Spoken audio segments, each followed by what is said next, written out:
Good afternoon, everyone, and welcome back to another Adobe XD Masterclass. My name is Howard Pinsky, Senior XD Evangelist here at Adobe. Hope you're all doing well on this fancy Friday. If you are tuning in live here on Behance, let me know in the chat who you are and where you're tuning in from. A lot of people in the chat are talking about surfing for some reason. I wish it was nice enough to go surfing. Got Gareth and Arif and Umacorn, Laura, and I saw Jack and Wade, Cody, Kim. Great to see all of you. Hope you're well. Hope you're all excited for the weekend. Hey, Drew, great to see you as well. We are going to dive straight into things. I'm going to hop over to my screen and we're going to get going. We're going to start designing today. As a reminder, these masterclass go a little bit deeper than some of our daily creative challenges. So if you have questions, definitely throw them in the chat. And if you're brand new to Adobe XD, we've got some great daily challenges going on Monday to Friday, basically all the time, which is amazing. And you can also go back and watch the previous ones as well. Hey, Chris, great to see you. All right, so if you follow me on various social platforms, Twitter, Instagram, Dribbble, all the things, you may have seen some sneak peeks at some UI kits that I'm working on for all of you. Here's a peek at a few of the screens. We're not going to be designing these ones in particular today, but I am working on a finance, wallet, card, whatever you might want to call it, UI kit, which hopefully will be released in February or March. It's going to be a big one. You know, in the past, I've released several smaller screens and kits. This one's going to be pretty big. Light mode, dark mode, bunch of different screens. And we're going to be designing a lot of these screens during these master classes. So that's a preview on Instagram. Almost at 6,000 followers on Instagram. So if you're not following me there, definitely go follow me. I will be posting more screenshots of these kits as I am progressing. But what we're going to be doing today is we're going to be starting sort of from the beginning. And we're going to be designing out the sign-in, the verification screen, maybe a splash screen. We'll see how far we get.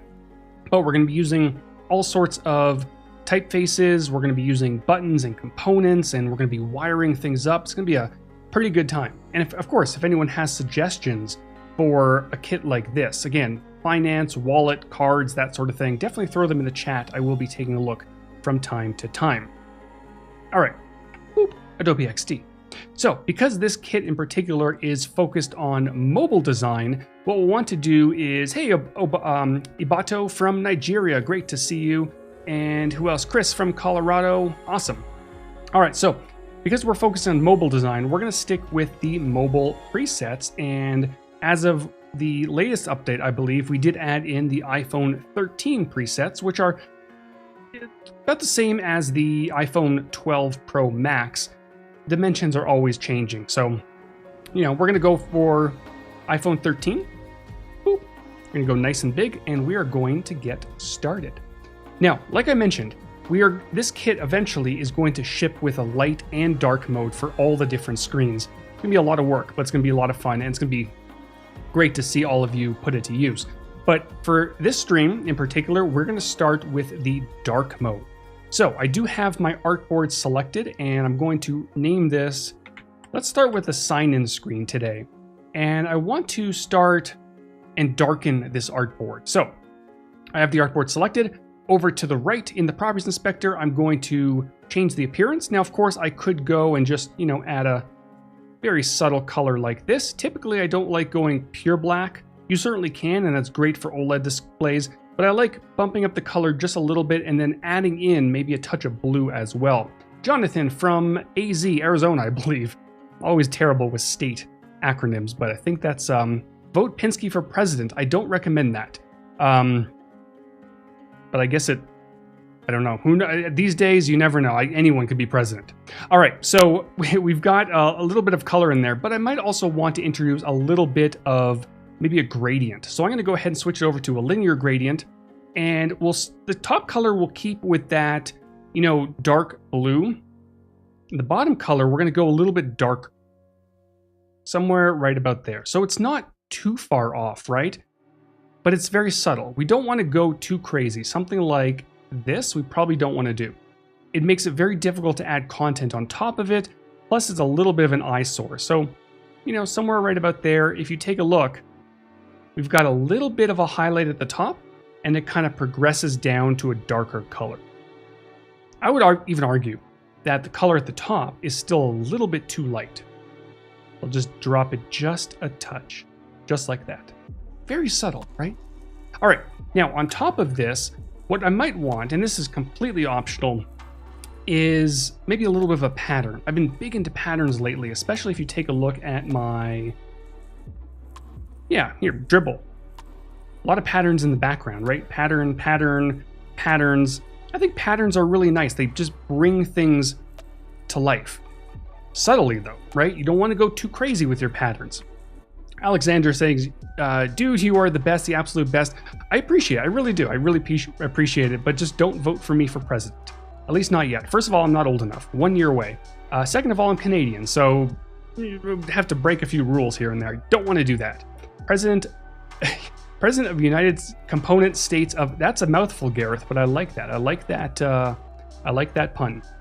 All right, so patterns. That's where we are. I'm getting distracted by president stuff. So what I want to do is I'm going to go to my library. So I'm in my document assets. I'm going to go over. Wouldn't it be cool one day if you can just swipe with your hand and like change panels? Anyway, I do have a bunch of patterns loaded in one of my Creative Cloud libraries. And I'm going to load these in. And by the way, all of these are from Adobe stock. And if you don't have any Adobe stock credits, boop, stock.adobe.com. Head on over there. There is a free section, which is amazing. So you can go in here, you can browse for vectors, you can browse for videos, photos. So if you are incorporating videos into your prototypes, you can grab some for free on Adobe stock. And here in the vector section, you can look up something like pattern, right? And there's all these amazing patterns. All of these are free. You can use them for personal use, commercial use, whatever you might want. And 28,000 free patterns in the vector section, which is amazing, right? And just in general, in vectors, 173,000. Can't beat that, which is amazing. All right, so I have this really cool pattern on my document. I am going to make it a little bit smaller so it snaps nicely into place. And I think I'll keep it right there, but I probably don't want this gold color. It looks nice, right? But because we're going to be putting a lot of content on top of this screen, if I were to leave it like this, it's going to be very difficult. Let me show you an example. Welcome back. Now, obviously, we're not going to use Helvetica in this case, but even if I were to change this a little bit larger, whiter, and maybe even bold, it's very difficult to see this text. Some people can probably see it no problem. A lot of people probably can't. So to help this pattern blend with the background, I'm simply going to change the color to black. Now, this pattern, because I brought it in from a Creative Cloud library, it's linked, which means if I did need to edit the pattern, edit the vector, whatever it might be, and I wanted it to remain linked, I can just very easily edit it in Illustrator and then save it, and it's going to update in XD. But in this case, I don't really need that link in place. So I'm simply going to right-click and then unlink graphic, which will give me complete control over this vector design in Adobe XD, which is wonderful. XD can open vector assets, Photoshop, Illustrator, right? So now that that's done, I can hop in here and change the color. So I'll do solid color, and maybe so it blends in with the color at the bottom. Remember, it wasn't pure black. Maybe I'll just sample this color down here. There we go. So now we have this nice blend, right? So it starts at the top, you can see a little bit. And what's nice is at the top, we're not gonna see too much. We're not gonna have too much information up there. So it starts up there, you can see a little bit of it, and then it kind of fades away. And again, you know, I would consider dropping this color a little bit. There we go. That looks nice, right? Hopefully you can all see it on the screen. Let me zoom in a little bit more. It's just nice and subtle, right? Another support from me. Maybe I should run for president. I don't know. Anyways, so we have our pattern in place. Now, it is a little bit of a larger pattern, right? So I could just kind of shift it over until I get it exactly where I want it. Or if I don't really want to see all of it kind of floating over on my artboard, I can very easily mask it. So I can just grab a rectangle, draw one out, make sure it's above the pattern, select both of them inside of the layers panel, and then mask with shape under the object menu. That'll just mask that pattern really nicely inside of that rectangle so we don't have that overflow. All right, so we're gonna get back to the text in just a moment, but this will be not the first screen, right? This will probably be the second screen, potentially even the third screen if there are onboarding. But the first screen will likely be a splash screen that I'm still kind of tweaking the design. I'm not 100% liking it just yet. So we need some sort of a back button. Now, there are many ways to get a back button into Adobe XD. Of course, you can make your own, right? And I'm thinking I might want to drag out some guides so everything lines up really nicely. So from the side, I'll just drag one out to about 32 on the left and about 32 on the right. And you also have to keep in mind, I do mention this a lot, on some mobile devices, specifically iPhones, you have the good old notch at the top. So it's about, 45 pixels from the top, right about there, right? So you don't want anything above there that, especially if you're going to be interacting with it. So don't put a back button there, don't put text, because a lot of it you're not going to see, right? So just keep that in mind. And you could also drag a guide out just to, there we go. All right, so right about here, we'll want a back button. Now, I could use something like Nucleo, which is a third-party icon manager. I do have a bunch of different icons inside, icon libraries inside of this particular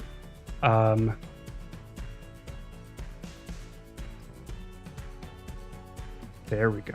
Okay, I was wondering, things were taking a little bit longer. Maybe because I'm streaming, it's a little bit slower today. So I can hop in here and look for something like Arrow, right? We've got a bunch of different icon libraries in here, and we've got something like this one, Arrow Left. I can copy this and paste it. I can change the color, and these are vector-based, so I can very easily bump up the weight or the size to maybe about 2. And we've got a nice looking back icon. Now it's a little bit too small, so I might want to just make it a little bit bigger, try around 24. I can also lock the size right over here, so let's say about 24. Now, another thing that I mention from time to time is that, this is especially true with border-based icons. Sometimes, if you are wiring these up, they're a little bit difficult to select and interact with.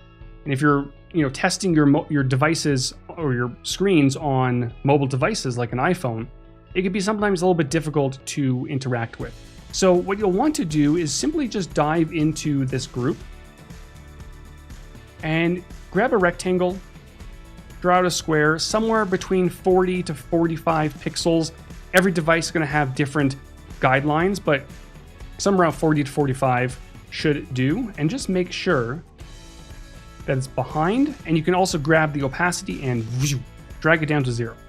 That way, when you have the entire thing selected and you do eventually wire this up, right, you have this nice large hotspot that you can interact with. So you won't be missing it because it's border based or anything like that, which is great. And we'll get to wiring things up in just a moment. Now, we have our back button looking pretty good, very simple, but good. I will mention, I know the question's going to come up. What if I don't have icons in an icon library on my computer? It's a very good question, person who hasn't asked it just yet. So if you go down to your plugins at the bottom left-hand corner, right over here, I have a lot of plugins installed. But if you don't, hit the plus button at the top, and you can install plugins like the Icons for Design plugin. And this will allow you to search arrow. You've got all these different arrows here from a ton of different open source libraries. So you can use all these icons in your projects. Of course, making an arrow yourself is not that difficult, but if you're lazy like me, there you go. You've got some icons, okay? Beautiful. All right, next thing we want to do is we want to set the stage for this particular screen. Again, this one is going to be the sign-in screen. So we want to welcome people back because assumingly, they're going to the sign-in screen, they have an account already, want to let them in, right? So we're going to start with something like welcome back, and we might want to put a little exclamation mark at the end, boop, just to make it really make things exciting, right? I'm going to make this a bit smaller, somewhere around 32, so it's a nice large header. And then the lovely topic of typefaces comes up. And I love typefaces. I can browse typefaces all day. And if you've watched my streams and videos before, you know I like to experiment with some less than traditional typefaces. Whether it's the right move, that's up for debate, but we're going to experiment again today. And we're going to be using some Adobe fonts, and in particular, the one I'm going to be using for the header is called Belly Display, B-E-L-Y Display. And again, this is an Adobe font typeface, so if you go to fonts.adobe.com and you search Belly, B-E-L-Y, you will be able to find Belly, right? There's also regular Belly, so there's Belly and there's Belly Display. So we're going to stick with this. It's an interesting typeface, got some unique details. And as I mentioned in the past, you want to be careful because some typefaces, especially the stylized ones and display ones like this, they look really nice when they're large. But when you start to shrink these down, 10, 12, something like that, it's a lot more difficult to see. So keep that in mind, and we'll get to body copy in just a moment. But we're going to stick with something like this. We're going to see how that plays out. And then below this, we want a little bit of a description or a paragraph. So I'm going to duplicate this text downwards. And, considering I want possibly 2 lines for this, I'm going to switch this over from, right now it's set to auto width. I'm going to switch it over to auto height so I can drag out across to here. And as we start typing, if it gets to the end, it's going to automatically bump down to the next line. Now, because this is, header 2, header 3, whatever you might want to call it, we definitely want to change up the typeface a little bit. But just to kind of show you, let's go ahead and just type out something like, let's get your finances back in check, right? Something like that. So this will be our subheader. Now, we definitely don't want it as large as our main header. So I'm going to drop it down to about 28. And even dropping it down from 32 to 28 is becoming a little bit difficult to read. Also, it's a lot too heavy. This is Belly Display, so naturally it's a little bit heavier. So I might want to switch over to just Belly, which is not as crazy as, the display version. So we'll do something like that, and maybe we'll bump it up to bold. Just like that. Now, in this particular case, it doesn't look too bad. I think it's getting there. It's not there yet. But what you're going to notice is that we have what many call a widow down here at the bottom. So we have our paragraph typed out, or a subheader, and then we have one single word right down here at the bottom. Many people may look at this and think, it's fine, right? I personally, not a big fan of it. So I'm just going to drag this back in, just so we have at least 2 down there. Ideally, you'd have like 3 or 4 or something like that, but I think this could work. And I might want to bump up the line height a little bit, maybe to about 40. And if I take a quick peek, I think that could work, right? So we have our header right here at the top, and we have our subheader. Now, what I might want to do, I'm going to move this over to the side a little bit, is just add some breathing room. I'm going to bump this down maybe to about 40. And this one over here, I think this is probably fine here. Definitely don't be afraid to add some breathing room to your designs. I see a lot of newer designers, they like to cram everything into one viewport, which, it definitely gets information in there. Sometimes it becomes a little bit too much. So let things breathe. All right. Now, we have our header, we have our subheader, and now what we're going to want to do, because this is the sign-in experience, we're going to want to create our fields, our email field and our password field, plus a few other things here and there. So let's start simple by typing out email address. Helps if I can spell correctly. There we go. So we've got our email address text layer, and I'm going to drop this to about 16. Now, even though this particular typeface is not the display version. Oh, Alexander saying the typeface is too stylized to be easily. Yeah, so this is very valid. And this kind of goes back to what I was talking about. You got to be careful with these typefaces. I like to experiment. Doesn't mean it's right. Correct, right? So, and you're probably right, Alexander. So something like maybe superior title. And we can even bump this up to maybe bold or black, right? Something like this, if you want to stick with a serif typeface, this might be a little bit more legible than belly, right? So user testing, very important. Get this in the hands of your users, ask them straight, or maybe even don't ask them straight up, and see if they can read it easily, right? Many may not, and you might have to go back and make some changes. Now down here, a little bit difficult to read, right? Because we made it much smaller. We're down to 16. If I launch the preview, it's not terrible, but it's certainly not great. So I think we might want to go for something like Alvarata. I don't know if that's how to pronounce it correctly, but it's it's still a little bit stylized, but it's not as crazy as something like Belly. And it's certainly not a display typeface. So you might want to go for something like this, and we can even add a little bit of separation. We can space out those letters a little bit to around 16, which makes it just a little bit easier to read, right? 0, 16.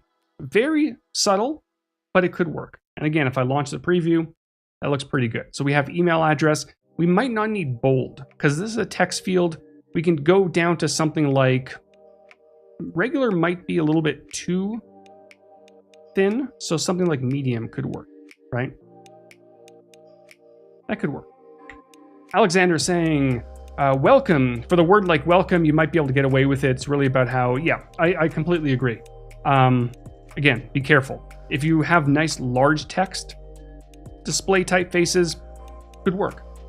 Smaller you get, not so much. All right.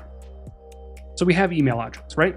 Now, there are quite a few ways we can go about designing a text field. Now, of course, the traditional way is you have a box. Let me bring my guides back up.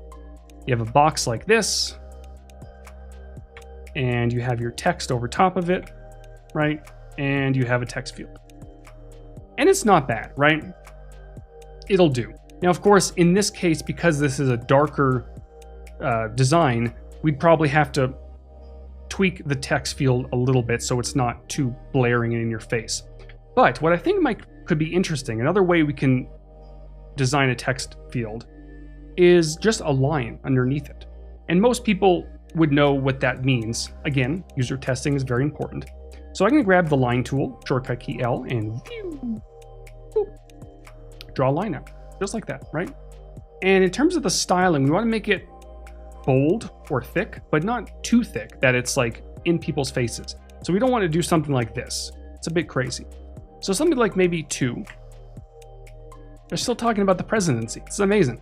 Somebody, maybe somebody could design my poster or slogan or campaign or whatever it might be for president. Tweet it at me, at Pinsky. All right, so we have our line, right? And it looks pretty good, but I kind of want to experiment and get a little bit fancy. Again, probably not necessary, but we're having fun, right? So we can experiment with our dashes and our gaps just to give a little bit of spacing, a little bit of style. So if you experiment with the values like 170 and 5, that sounds very specific, and that's because I already have those values on my other display. But if you just experiment with these two values to separate the line a little bit, add a bit of a dash and a gap, and then you can go ahead and maybe round out the caps a little bit, right? It just adds a little bit of flair, adds a little bit of a break. It doesn't really mean anything. So they're not separated enough that users might think, well, what does that mean exactly?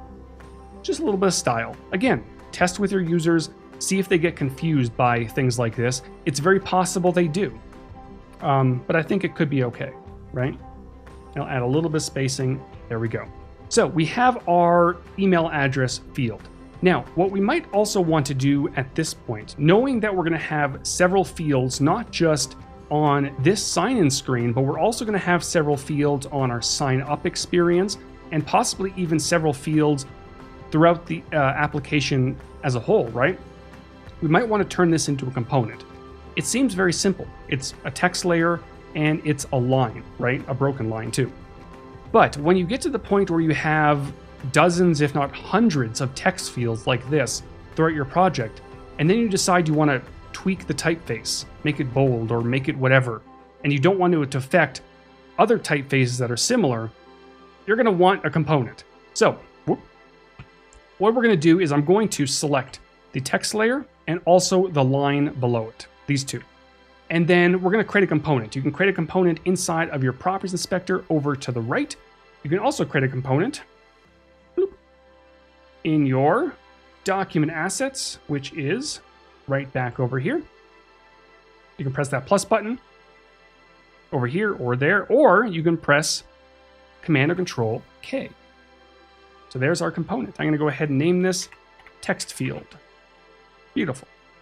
All right, so now that we have our component set up, and if you haven't used components in XD before, this is our main component, which is indicated by the solid diamond at the top left-hand corner. What we're able to do now is duplicate this downwards. Or what we can do is we can place this into a group, Command and Control G, and then we can turn a stack on inside of the properties inspector. And in this case, we want our stack to go vertically, top to bottom. And once that's done, we can now duplicate to bring out another one. And I can move these around if I want to. And if I do add an additional one, duplicate again, it's going to automatically make room for that. Now, inside of this second component, this is going to be the password field. I'm going to dive in here and type out password. And I still like our broken line, but if we were to have a few going down, right, and take a look at the preview, it looks a little bit strange, right? You have this kind of break going straight through our fields. So I might just want to mix it up a little bit and edit the line so that it's kind of offset. So I can change to maybe like 115 and keep 5 for the gaps so they're nice and consistent. That'll just give a little bit of a fun flair to our text fields, right? And Drew says, need to stagger those. I completely agree. I'm going to make sure to space out this a little bit more, maybe about 32. And then there's one more thing we might need to add into our password text field. And that is some sort of an I. And you might be thinking, what, like the letter I? No. So over to the right, in many password text fields, there's like an I, like, I don't even know how to describe it, but if you want to show or hide your password, you can click on that icon, right? So if I hop over here to Nucleo one more time, type out I, there's some interesting ones. I think core icon, I kind of like this one a little bit more because it's a little bit, it's not as round, so it looks a little bit more like an actual I. So I'm going to copy that, make sure I'm inside of this text field, paste it, and pop it over to the right. Now the nice thing is because I'm in an instance of this text field, I can very easily add some additional elements and not have it affect all of them. Could work. Perfect. Now, going back to what I was talking about earlier, if we did need to update our components, again, you might have, let me duplicate this just as an example. Boop, boop, boop, boop. Right? You might have many different screens, whether it's for the same experience or completely different experiences, but you have all these text fields all staggered all over the place. But now you want to make some changes to it. All you have to do is edit your main component. And if you don't know what that is, you go to any of your components either on Canvas or in your document assets, right click, and then edit main component. It's going to take you straight there. And now you can make changes, and it's going to allow you to change anything that has not been overridden, right? So, as an example, if I were to dive in here and change the dash to let's say 90, it's going to change it here. It's also going to change it on this field here, and this one here, and all the email address fields that have not been overridden. But it did not change it on the password field.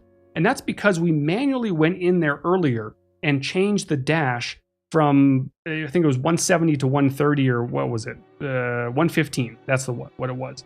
But if we were to change the gap to 10, that didn't change it either, because we also we didn't override the gap, but those are essentially the same objects. The dash affects the gap, and the gap affects the dash, and all that fun stuff. But if we were to now change the color to red, because we did not override the color, that will push the changes.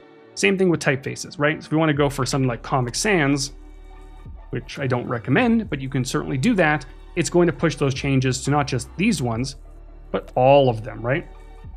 Which is great. All right, let me undo this so I don't have all these artboards floating around. And we have our email address, we have our password fields looking pretty good. I might move this up a little bit, and we'll get to spacing in just a moment.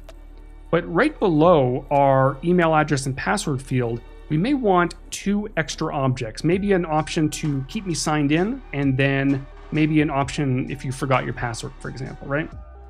So I can stick to our fields group, and then we might want to do something like this. And this is going to be for the option to keep me signed in, almost like a radio button. Change this to white. Maybe I'll bump up the size a little bit. This is going to be the empty state. Looks pretty good for the size. I'm going to bump this down to about maybe 16. Now, what you're going to notice is because we are working inside of a vertical stack, let's say I want a text layer right beside this radio button that says keep me signed in. If I were to grab my text tool, position it beside this object, and then click, there's a lot going on here. First of all, it reverted to Comic Sans. Not good. But again, because we're in a vertical stack, it did exactly what it's supposed to do. It placed the new object above or below, depending on where your pointer was, right? So I can move it up or down, but I cannot move it. I can't move it right beside that radio button. Again, it's doing exactly what it should be doing. So in this case, if you're in a vertical stack and you do want objects to remain on the same horizontal plane as all of the other ones, all you have to do is place it into a group. Command and Control G. Boop. That's Command and Control H. Don't recommend that unless you want to hide the application. Command and Control G. Much better. And I'll call this Keep Me Signed In. Or I just, that's fine. And then if I dive into this group, now I can grab my text tool and boop, click, right? Now, obviously, we don't want Comic Sans. We're going to switch back to Alvaretta. I'm going to bump this down in size just a little bit to about 14. And medium might be... There we go. Keep pressing the wrong button. Medium might be okay for the text face. The text weight. We probably don't want to go, regular or light or anything like that. It's going to be a little bit difficult to read. So I'm going to keep it at medium. I'm going to bump it over a little bit.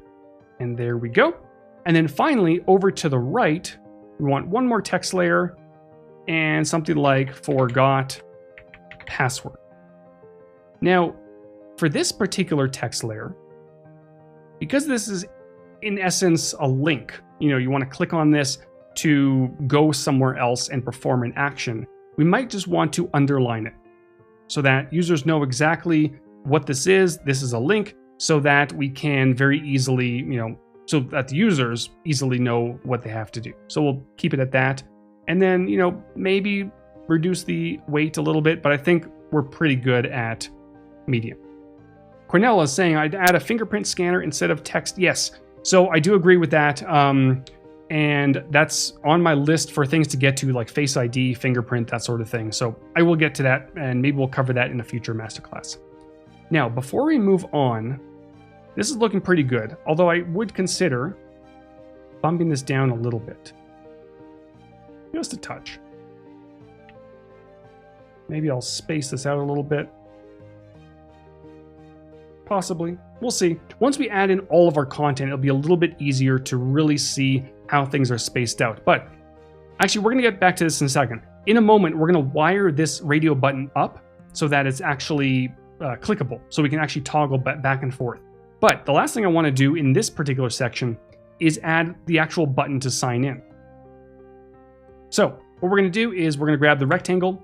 We're going to make sure we're outside of the fields group, although we could be inside of it because it's still a vertical group, but drag one out, and we'll do something like maybe 56 might be a pretty good size for this particular button.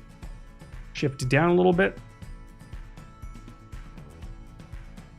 Somewhere about there.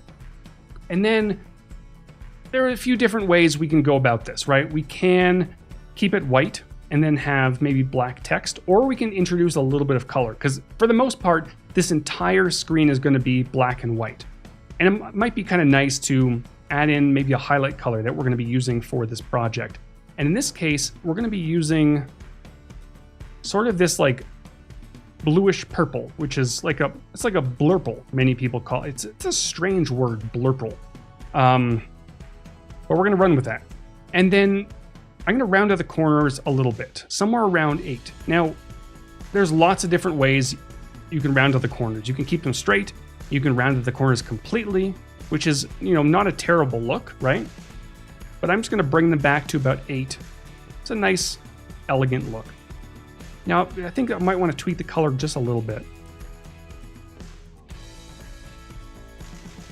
Something like that. There we go.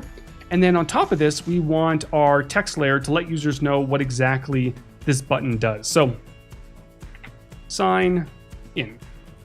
And because this is a call to action, I'm going to make 2 changes to this layer. I'm going to bump up the size to about 18. I'm going to center it.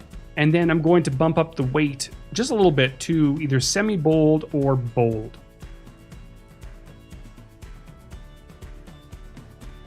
There's bold. And then semi-bold. I think I might stick with semi-bold just so it's not too bold. And then that looks pretty good, I think. That will do. I'm going to make sure to group this and call this button. And then eventually, we can definitely turn this into a component before we start adding additional buttons. But for now, we'll leave it as is. All right, that's looking pretty good. And Iboto is asking to see a mock-up of this design. So let me very quickly hop over to Dribble, I think I posted it. Yep. So this is kind of what we're going for, right? So we've basically covered all of this section at the top, and we're going to probably wrap up with this section down at the bottom. If we have time, we'll get over to this section over here. Hey, Oliver, greetings from Switzerland. Worked on Sparkler years ago with Talon. Oh my gosh, Sparkler. Nice. I love it. I wish I joined when Sparkler was going on. That would have been a lot of fun to kind of work on a project from the very beginning. All right. So now before we get onto that bottom section down here at the bottom, what I might want to do is wire up this particular element here. So again, I want to toggle back and forth between keep me signed in and not keep me signed in, right? So to do that, we want to select both of these elements and turn them both into a component. So I have the text layer selected. I'm going to hold down my shift key and click. And then we want, just like we did before, turn this into a component by pressing the plus button. And I can go ahead and rename this signed in. Now for this element, very simple stuff, right? All we want to do is when someone taps on this, we want the radio button to fill in. And when someone taps on that again, it goes back to the beginning. Now, we could get a bit fancy with it, and maybe we will, but starting off very simple, we're going to go ahead over to the right because we already have our default state designed. We're going to press the plus button, and we're going to create a toggle state. Now, you might be asking, why aren't we creating a new state versus a toggle state? What's nice about a toggle state is not only is it automatically wired up, but it's going to automatically wire up the first state to the second, but also the second state back to the first. So if you're doing things like checkboxes or radio boxes or toggles that go back and forth, toggle state is perfect. Boop. And this will be signed in. And once that's done, all we have to do in here is make our change. Now, a lot of different ways to do this. Because we might get a bit fancy, what I'm going to do is I'm going to make a little ellipse in here, change it to white, and there we go. That's it. So we have our default state, and we have our signed in state. And if I press the play button at the top, I can now click, and we have our toggle. Very simple. Now, if we did want to get a little bit fancy, which sometimes we do on these streams, we could add a little bit of animation. So on the default state, we didn't add our circle, right? Because we didn't really need it, because it just transitioned. But what we might want to do is have a little bit of animation where it kind of grows and then maybe even snaps into place, right? So inside of the default state, we want our circle, but we want it to start nice and small. And we may even want the opacity to be dropped to 0. And then because we removed it from our sign-in state, we're going to want to dive in here and bring it back up. Now, by default, when a toggle state or a hover state is wired up, it's wired up with the ease out easing option, right? So if I just click on this, we definitely see a little bit of animation. Let me zoom in here.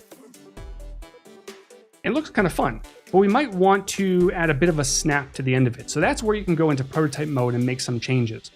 Now, because we have the entire component wired up, we can very easily just select our little sprout on the right-hand side and switches over to snap.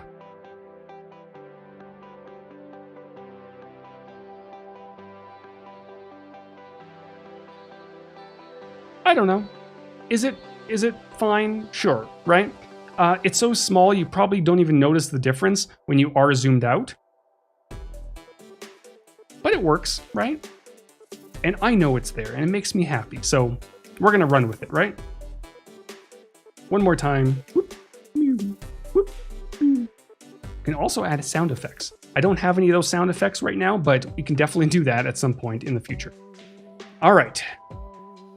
Brunel's saying, why are more and more platforms subscription-based? I don't know. That's just the way the world is. Everything is subscription-based these days. But honestly, as someone who used to run a design business and content creation business, subscription-based products were very helpful to me. Not only because it's a lot cheaper in the short term. You don't have to pay like $2,000 for a product up front, but also allows me to weave that price into my client work. So if I'm working with a client and I know, X product is $10 a month, I'm just going to add that into that fee. That way I make that cost up very easily and I can, manage my finances a lot easier. All right. So we've got our email address fields. We have all of our fields looking pretty good. I'm going to just bump this up a little bit. And down here at the bottom, like I showed earlier, we may want to also introduce a way to sign in with various platforms. In most cases nowadays, even on websites, you have the option to sign in with Apple or Facebook or Google or Twitter or whatever it might be. So we might want to introduce that as well. So what we're going to do is down here, we want to kind of kick off that section with a little bit of a header. Now, we don't want to do a header like this. We don't want to do or sign in with. This is very large, it's very bulky, it's a little bit distracting. So what we want to do is kind of bring this back. So we're going to switch back to the Alvarado typeface. We're going to really drop the size to about 14. Maybe I'll bump it up to medium. Something like that. And then just so it's not kind of floating in the middle of space, which, it's not terrible. We can also move it over to the side. I might just want to drag out a line. Now, we could potentially do something like this again, possibly. It might get a little bit too repetitive. And, the section down here is maybe a secondary section. So I'm going to keep it fairly simple. Maybe I'll bump the size a little bit and then just experiment with the color so it's very subtle. Now for this particular object, it doesn't really need to be seen, so I'm not too concerned about, too much contrast, but I think this could work. I might tweak this a little bit later, but we'll see. And then down below, we might want to include our icons. Now, what makes it a little bit tricky is every single platform Apple, Facebook, Google, Twitter, they all have their own sign-in buttons and their own guidelines. So it's almost impossible to get them all looking consistent, right? So in this case, I'm just going to kind of run with it and make them all look consistent. But definitely, if you are developing an actual application or website, go to each of those websites and guidelines and make sure you have the right buttons, the right logos. Make sure you're following all the fun stuff. But I'm going to draw out a rectangle or a square somewhere around, let's say 62. I might want to round it out a little bit. Manuel is saying you don't have to leave just the or. Just like just put the letter, put email at the bottom. I'm not sure what you mean. Clarify, let me know. Okay, for this one, I'm gonna go ahead. We could keep it at white, but I'm gonna, drop the color a little bit. Maybe I'll add a little bit of blue in there. Just a little bit. And then we'll add a border. Very subtle border. Maybe I'll drop this a little bit more. It's a little bit too bright. Because we definitely want the logos to stand out, above everything else. And then in terms of those logos, of course, you can download SVGs from all of their different websites, or if you do have a typeface like Font Awesome, I believe I can use. There we go. So I have the Font Awesome 6, the brand's typeface, so I can very easily just type out something like Apple. And now I have their logo. Now, what I would definitely mention is if you are using this for a client or using it, if this file is going to be passed around and looked at by co-editors and things like that, probably don't leave it as a typeface. Definitely convert this. So Command and Control 8 or Object and then Path, convert to Path. That way, if someone doesn't have this typeface, it's not going to convert it back to just the words that I typed in before it converted it into a logo. It's a little bit bigger.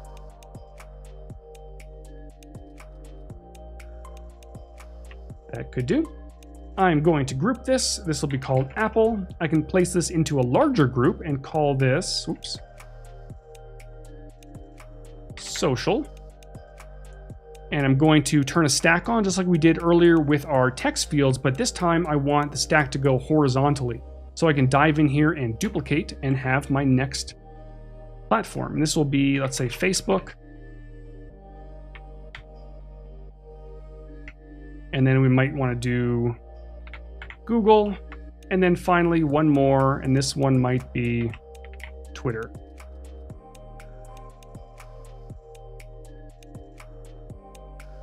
Space these out a little bit so they're not right on top of each other. 16 could potentially work. And there we go.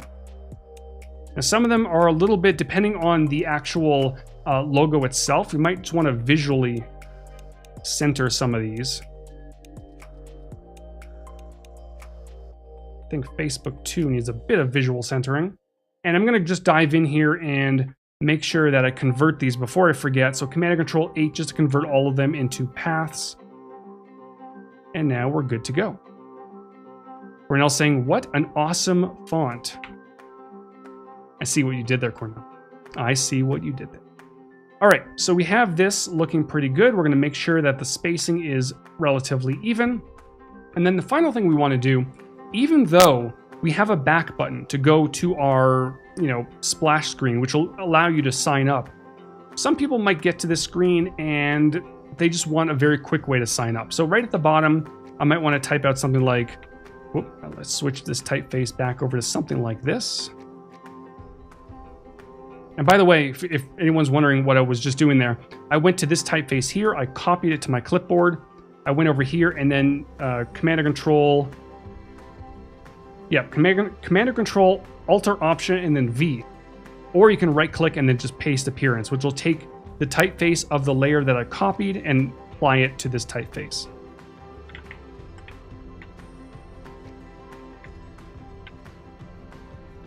There we go, and I'm going to underline this. Of course, you can underline the entire thing, but this looks pretty good too.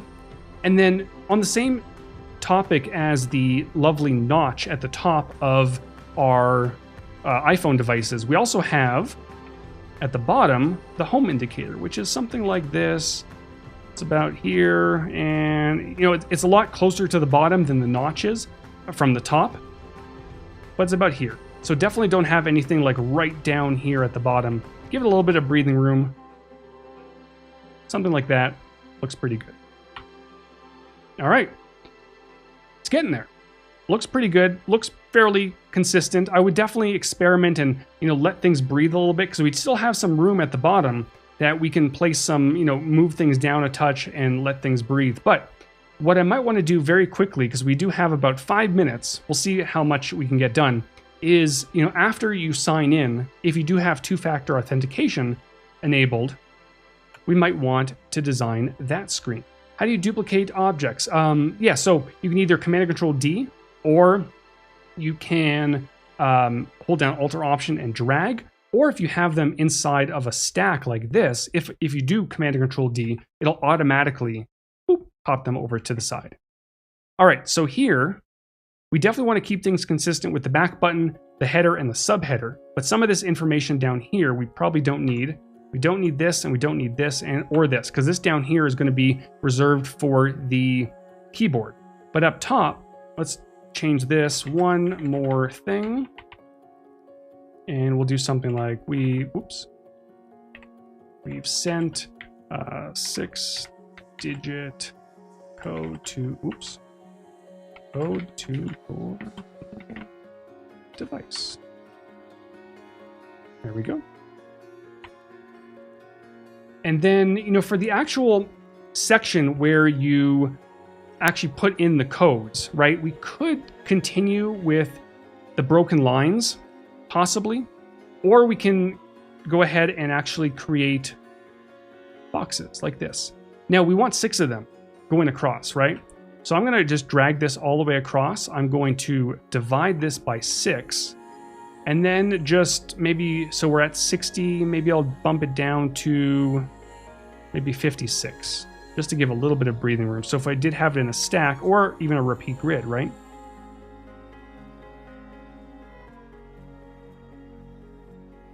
That could work. All right, I'm gonna make this a little bit longer. And then in terms of the color, I'm gonna make it nice and dark. I'm gonna add a little bit of a border so it's nice and visible. Let's round up the corners just a touch.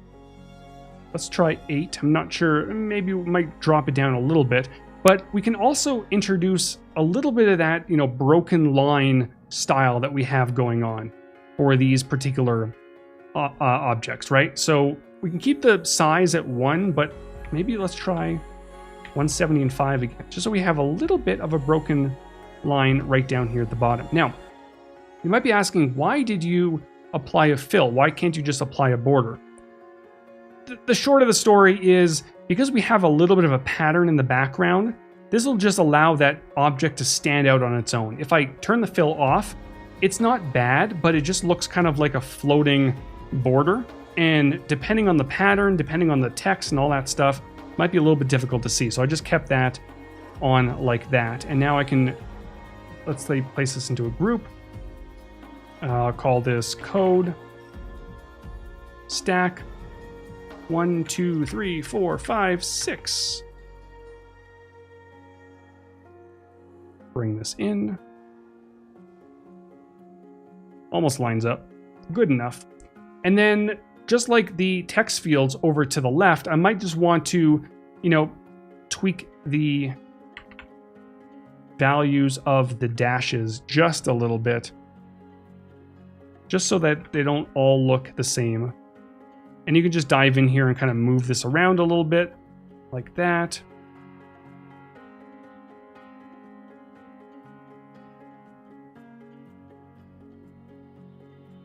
There we go. We now have our code, and I'm going to dive in here, verify, move this button up a lot, quite a bit. And then below this, we may actually want, I probably should have kept the text layer from here, but I'm going to pop in here, and sometimes you request a code, it just didn't show up, right?